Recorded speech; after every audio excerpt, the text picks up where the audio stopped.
大家好，歡迎收睇一語道破。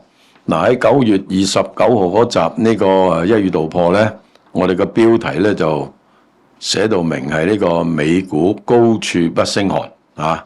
咁風水佬呃你10年8年，咁我哋嘅好多時呢就喺呢啲咁嘅節目呢，一係白紙黑字，一口噏呢俾我哋噏中嘅。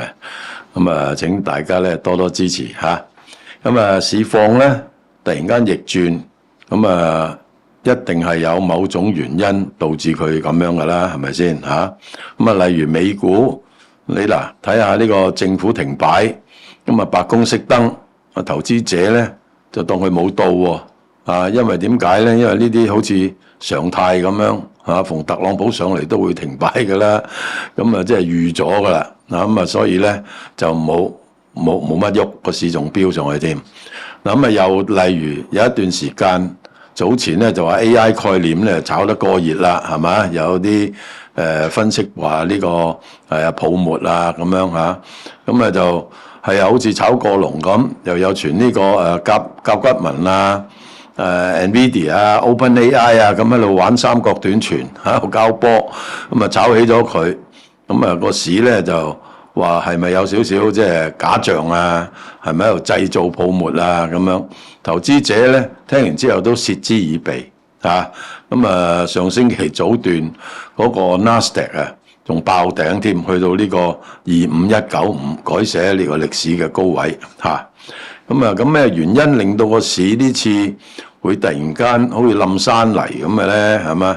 咁啊，梗係要有啲有份量嘅人出嚟講嘢，或者係有啲咩大事發生啦，係咪？咁啊，特朗普咧原來突然間咧就發狂，就向呢個中國嘅進口貨加徵100% 關稅，咁連埋早前嗰30%，咁中國嘅進口貨去到美國，咁係咪俾130%咧嚇？咁啊真係難搞啦。咁啊理由咧佢又係咩咧？就係話中國商務部咧就連日發布，即係對稀土出口嘅管制嚇。咁啊管制啫，唔係禁止，唔使咁緊張嚇。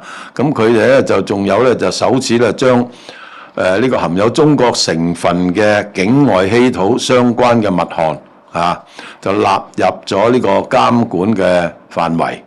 咁換言之咧，就即係針對有人靜雞雞，就將嗰啲稀土咧就轉賣俾有啲國家，咁啊作為啲軍事用途嘅嚇。咁啊，你知美國國防部咧每年咧就採購嘅稀土材料咧有90%以上係依賴中國加工嘅嚇。咁呢次管制咧，可謂咧就即係擊中咗個要害。咁啊，特朗普仲唔成個彈起咩？係咪先嚇？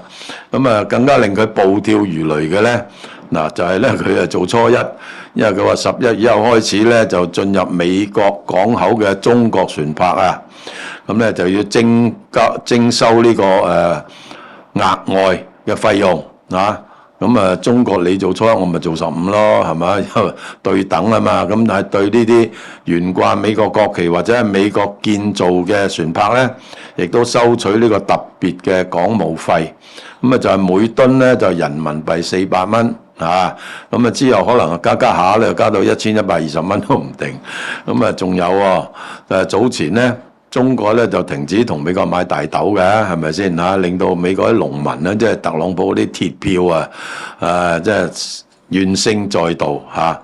咁啊，本來咧佢就話月底會 APEC 咧就會一會我哋嘅習主席同佢傾下大豆喎。咁兩個人係咪傾大豆咧？咁你諗下啦嚇。咁啊見中國咧好似冇乜反應，而且步步進逼，明知咧自己係一廂情願，自己單方面話，我要同人傾啊，咁啊人哋都冇表態，冇正面回覆，咁啊唯有咧就惱羞成怒，話去呢個南韓冇乜必要嘅，兼且咧我要加你關稅，睇下你有咩反應先嚇。